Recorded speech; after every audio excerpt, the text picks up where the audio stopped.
Shalom semuanya. Hari-hari ini kita sedang menantikan pencurahan Roh Kudus dari Pentakosta ketiga yang dahsyat. Perlu digarisbawahi bahwa Pentakosta ketiga sedang terjadi. Tetapi kita sedang menantikan pencurahan Roh Kudus dari Pentakosta ketiga yang dahsyat. Pentakosta ketiga adalah pencurahan Roh Kudus yang dahsyat di zaman ini, yang akan mengakibatkan penuaian jiwa yang terbesar dan yang terakhir sebelum Tuhan Yesus datang kembali.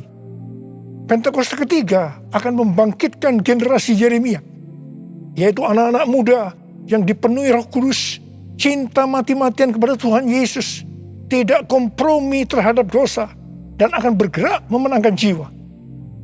Pentakosta ketiga akan memberikan kuasa untuk menyelesaikan amanat agung. Setelah itu Tuhan Yesus datang kembali. Apa yang harus kita lakukan supaya pencurahan Roh Kudus dari Pentakosta ketiga yang dahsyat itu terjadi? Pada zaman Elia, orang-orang Israel bertobat karena mereka melihat api Tuhan turun. Api Tuhan ini turun setelah Elia berdoa. Elia berdoa dan berkata kepada Tuhan, "Ya Tuhan, Allah Abraham, Ishak dan Israel, pada hari ini biarlah diketahui orang bahwa Engkaulah Allah di tengah-tengah Israel, dan bahwa aku ini hamba-Mu, dan bahwa atas firman-Mu lah aku melakukan segala perkara ini. Jawablah aku ya Tuhan, jawablah aku, supaya bangsa ini mengetahui bahwa Engkaulah yang membuat hati mereka tobat kembali." Apa yang terjadi setelah Elia berdoa?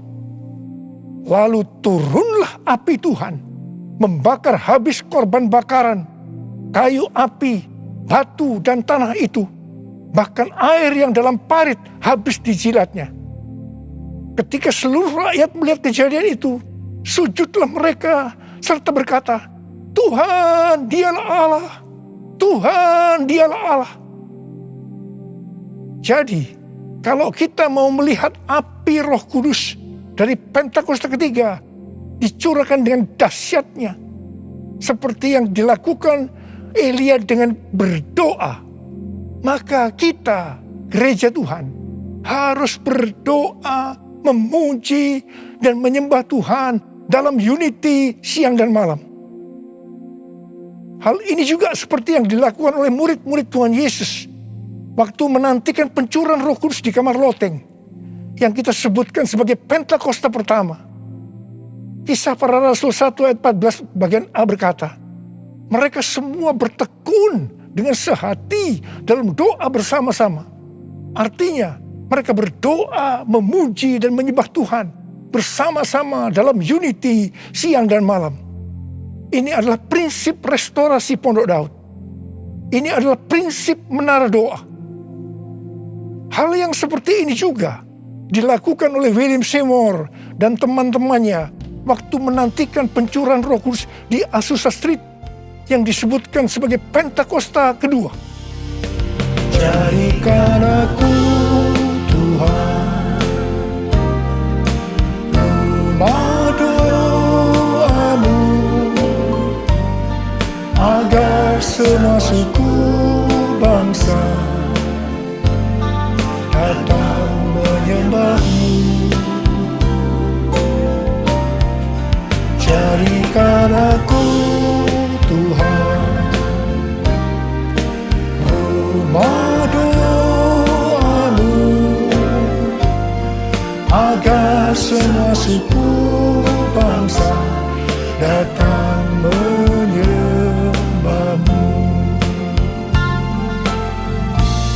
Agar semua suku bangsa datang menyembah-Mu.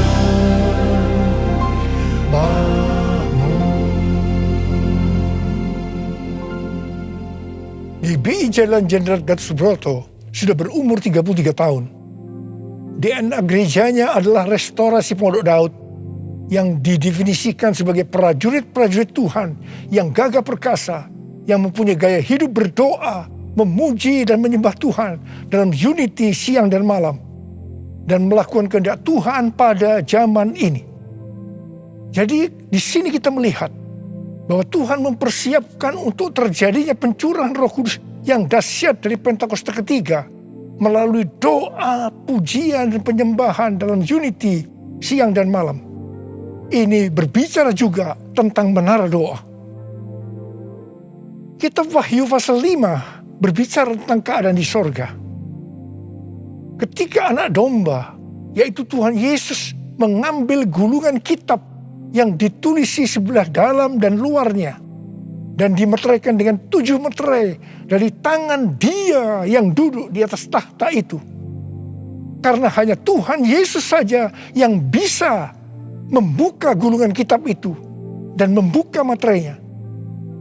Maka tersungkurlah keempat makhluk dan ke-24 tua-tua itu di hadapan Tuhan Yesus. Ke-24 tua-tua itu masing-masing memegang satu kecapi dan satu cawan emas yang penuh dengan kemenyan. Itulah doa orang-orang kudus. Ketika mereka menyanyikan nyanyian baru, yaitu nyanyian yang memuliakan Tuhan Yesus, apa yang terjadi? Yang pertama, beribu-ribu laksa malaikat, makhluk-makhluk termasuk tua-tua itu juga meresponi nyanyian baru yang memuliakan Tuhan Yesus. Ini bisa diartikan terjadinya penuaian jiwa beribu-ribu laksa. Yang kedua, ternyata yang meresponi nyanyian baru yang memuliakan Tuhan Yesus tidak hanya beribu-ribu laksa, tetapi semua makhluk di sorga, di bumi, yang di bawah bumi, dan yang di laut, dan semua yang ada di dalamnya. Ini bisa diartikan bahwa setiap lutut bertelut, semua lidah mengaku bahwa Yesus Kristus itu adalah Tuhan. Haleluya! Semua hal yang terjadi ini bisa diartikan sebagai berikut. Ke-24 tua-tua memegang kecapi yang berbicara tentang pujian dan penyembahan, dan cawan yang berisi kemenyan, yaitu doa orang-orang kudus. Ini bisa diartikan ketika kita berdoa, memuji dan menyembah Tuhan dalam unity siang dan malam, dengan menyanyikan nyanyian baru yang memuliakan Tuhan, maka akan terjadi penuaian jiwa beribu-ribu laksa. Bahkan akan membuat setiap lutut bertelut dan semua lidah mengaku Yesus adalah Tuhan. Hal ini sesuai dengan Kisah Para Rasul 15 ayat 15 sampai dengan 18, di mana restorasi Pondok Daud akan membuat semua orang lain mencari Tuhan. Dan segala bangsa yang tidak mengenal Allah, yang kusebut milikku, mencari Tuhan. Yang artinya setiap lutut akan bertelut dan semua lidah akan mengaku Yesus adalah Tuhan. Haleluya! Tahun 2013 merupakan tahun yang bersejarah bagi GBI Jalan Jenderal Gatot Subroto. Mengapa? Alasan yang pertama, pada tahun 2013, Tuhan memberikan nama pencurahan Roh Kudus yang dahsyat yang akan turun di zaman ini sebagai Pentakosta yang ketiga. Alasan yang kedua, pada tahun 2013, di GBI Sukawarna Bandung, ada tindakan profetik penyatuan cawan dan kecapi, di mana cawan berbicara tentang doa dan kecapi berbicara tentang pujian dan penyembahan. Penyatuan cawan dan kecapi secara profetik ini diwakili oleh Dr. Yonggi Cho dari Gereja Yoido Full Gospel Korea Selatan, yang mempunyai ciri menonjol tentang doa. Dan saya dari GBI Jalan Jenderal Gatot Subroto yang mempunyai ciri menonjol dalam pujian dan penyembahan.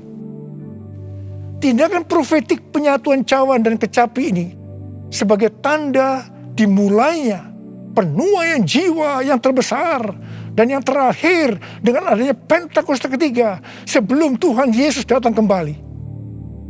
Salah satu wujud dari tindakan penyatuan secara profetik cawan dan kecapi ini adalah pada tahun 2014, Hansai University memberikan gelar doktor kehormatan, Doktor Honoris Causa di bidang teologi kepada saya. Meskipun Dr. Yonggi Cho dan istrinya Dr. Kim sudah dipanggil Tuhan, saya percaya penyatuan secara profetik cawan dan kecapi ini tidak dapat dibatalkan. Hosana, Hosana di tempat yang tinggi. Hosana, Hosana di hati yang suci. Hosana, Hosana, Hosana in the highest. Hosana, Hosana, Hosana in the highest. Hosana in the highest. Hosana in the highest.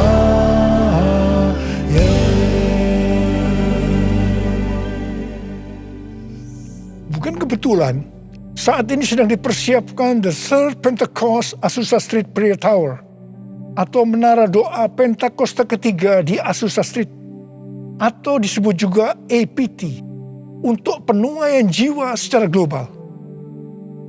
APT ini dimulai secara virtual sejak tanggal 15 April 2021. Tanggal ini sesuai dengan peristiwa 115 tahun yang lalu, yaitu pada tanggal 15 April 1906 waktu Indonesia atau tanggal 14 April waktu Amerika, yaitu dimulainya kebaktian kebangunan rohani yang dahsyat di sebuah gedung tua di Azusa Street yang dipimpin oleh William Seymour. Kebangunan rohani ini mengakibatkan terjadinya gerakan Pentakosta dan karismatik. Gedung APT yang sekarang sedang diurus izinnya adalah tempat yang sama dengan gedung tua yang dipakai pada tahun 1906. Ini bukan suatu kebetulan, tapi jelas rencana Tuhan yang dahsyat untuk Amerika dan dunia. Perlu dicatat, Amerika adalah salah satu ladang misi terbesar dan terpenting di dunia dan berpengaruh terhadap negara-negara lain, termasuk Indonesia. Karena itu bukan kebetulan kalau Tuhan memberikan APT ini. Kalau saat ini kita melihat kekristenan di Amerika, itu merupakan sesuatu yang mengagetkan. Menurut penelitian Dr. George Barna yang dirilis pada tanggal 6 Juni 2021, jadi masih baru, mengenai kekristenan di Amerika, didapatkan bahwa yang pertama, orang Kristen yang mempunyai pandangan yang ortodoks dan alkitabiah tentang Allah hanya 46%. Yang kedua, orang Kristen yang percaya bahwa masuk surga karena mengaku dosa dan menerima Yesus sebagai juru selamat pribadi hanya 30%. Yang ketiga, orang Kristen yang memiliki cara pandang yang alkitabiah hanya 6%. Dan yang keempat, didapatkan bahwa pelayanan Kristen yang dipraktekkan dalam 5 dekade terakhir ini tidak akan efektif untuk generasi anak-anak muda yang disebutkan sebagai generasi yang berbeda, di mana mereka tidak peduli terhadap bangsa, dalam hal ini Amerika, meragukan sejarah dan fondasi bangsa. Mereka mahir dalam teknologi, bebas secara seksual, labil emosinya, dan campur aduk kerohaniannya. Kalau melihat data-data ini, jelas tanpa pencurahan Roh Kudus dari Pentakosta ketiga yang dahsyat, tidak mungkin bisa memperbaiki keadaan kekristenan ini. Michael L. Brown, penulis buku yang mengungkapkan bahaya ajaran hypergrace, akan menerbitkan buku pada tanggal 19 Oktober 2021 yang akan datang dengan judul Revival or We Die. A Great Awakening is Our Only Hope. kebangkitan atau kita mati. Kebangunan besar adalah harapan kita satu-satunya. Kesimpulan dari buku ini adalah sebagai berikut. Amerika diambang kehancuran. Harapan satu-satunya adalah lawatan kuasa dan hadirat Allah. Untuk menyelamatkan bangsa, maka gereja di Amerika yang pertama harus menemukan kembali firman Allah yang terhilang. Yang kedua, memulihkan takut akan Tuhan. Ketiga, menyalakan kembali api kasih mula-mula. Dan yang keempat, mengobarkan kembali rasa lapar akan roh Allah. Kalau melihat ini, jelas Amerika membutuhkan lawatan Roh Kudus yang dahsyat dari Pentakosta ketiga. Karena itu Tuhan memberikan epiti, menara doa Pentakosta ketiga di Azusa Street. Hosana bagimu di tempat yang maha tinggi. Hosana bagimu Yesus di tahta maha kudus. Ku memujimu selalu, ku sembah kau selamanya. Sungguh Yesus ku cinta padamu. Hosana bagimu di tempat yang maha tinggi. Hosana bagimu Yesus di tahta maha kudus. Ku memujimu selalu, ku sembah kau selamanya. Sungguh Yesus ku cinta padamu. Sungguh Yesus ku cinta padamu. Sungguh Yesus ku cinta padamu.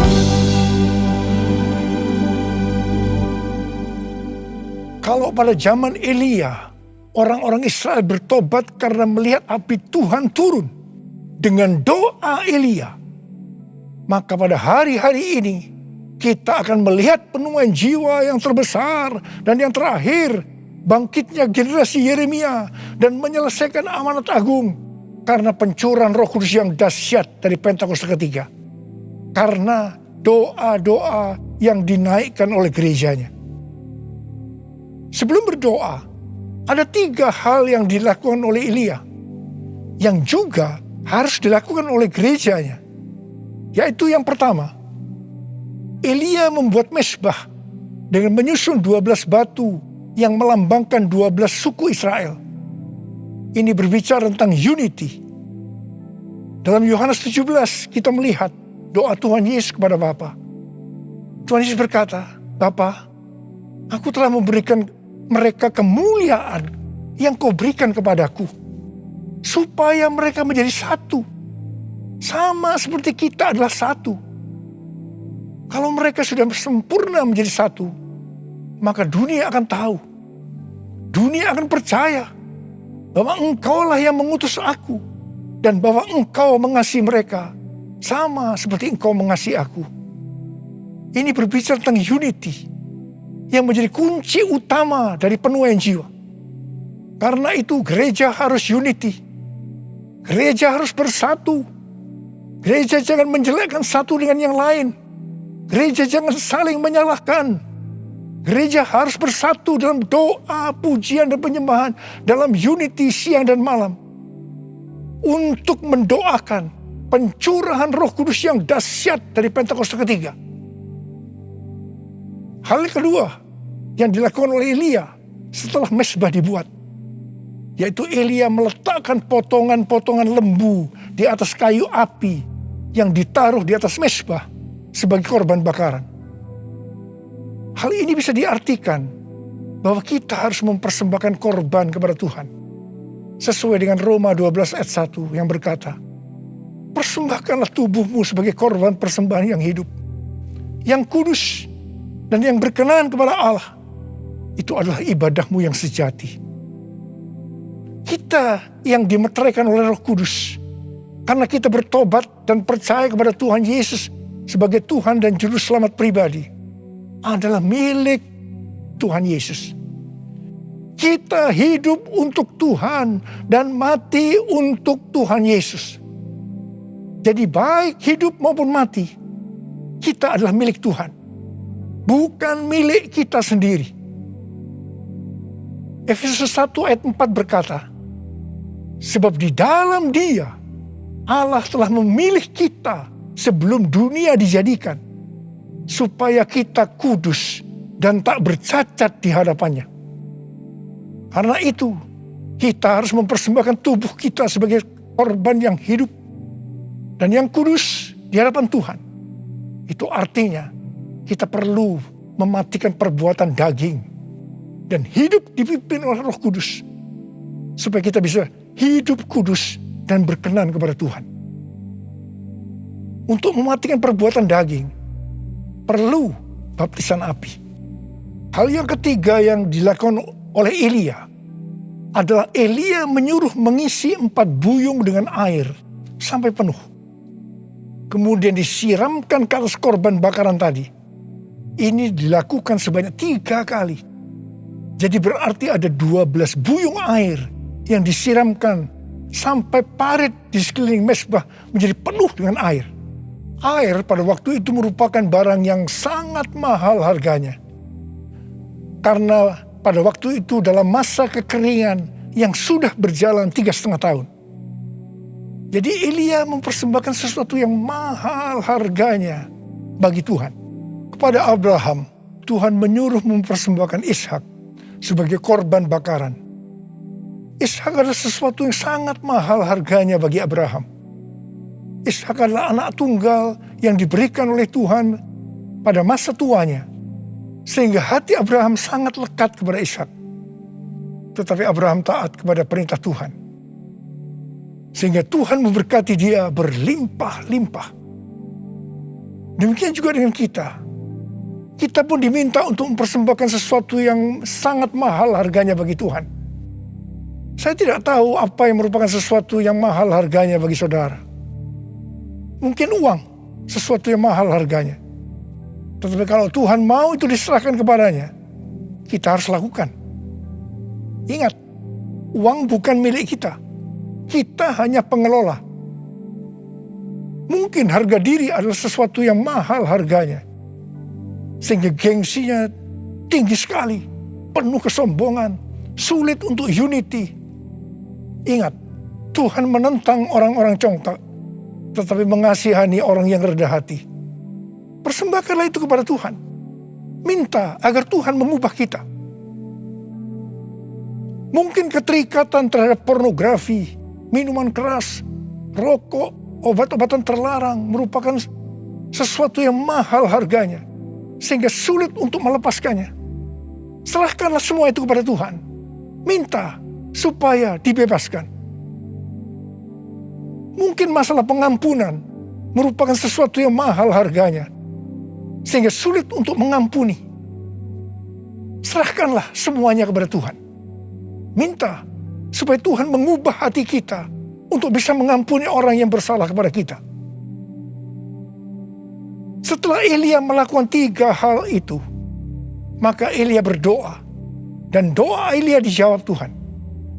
Kalau kita sebagai gereja Tuhan mau melihat kebangunan rohani yang terjadi karena pencurahan Roh Kudus yang dahsyat dari Pentakosta ketiga turun, maka sebelum kita berdoa, lakukan 3 hal tadi. Saya percaya Indonesia akan dipenuhi dengan kemuliaan Tuhan. Dan lebih daripada itu, seperti yang dikatakan dalam Habakuk 2 ayat 14, sebab bumi akan penuh dengan pengetahuan tentang kemuliaan Tuhan, seperti air yang menutupi dasar laut. Itu terjadi. Ada berapa banyak di antara saudara yang merindukan pencurahan Roh Kudus yang dahsyat dari Pentakosta ketiga itu turun, sehingga akan terjadi penuaian jiwa yang terbesar dan yang terakhir sebelum Tuhan Yesus datang untuk kali yang kedua. Bangkitnya generasi Yeremia dan menyelesaikan amanat agung. Saya mau berdoa buat saudara.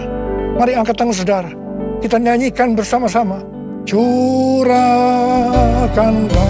kuasa-Mu Tuhan, mujizat terjadi di tempat ini. Curahkanlah kuasa-Mu Tuhan, Mujizat terjadi sekarang ini. Curahkan ya Tuhan, curahkanlah kuasa-Mu Tuhan. Mujizat terjadi di tempat ini. Curahkanlah kuasa-Mu Tuhan. Mujizat terjadi sekarang ini.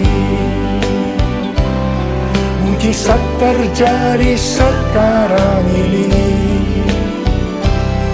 Mujizat terjadi sekarang ini.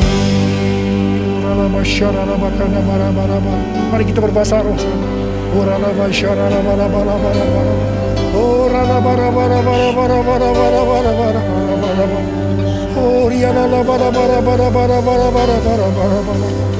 Tuhan, Kau melihat tangan-tangan yang terangkat, anak-anak-Mu yang merindukan turunnya Pentakosta ketiga. Tuhan, terima kasih.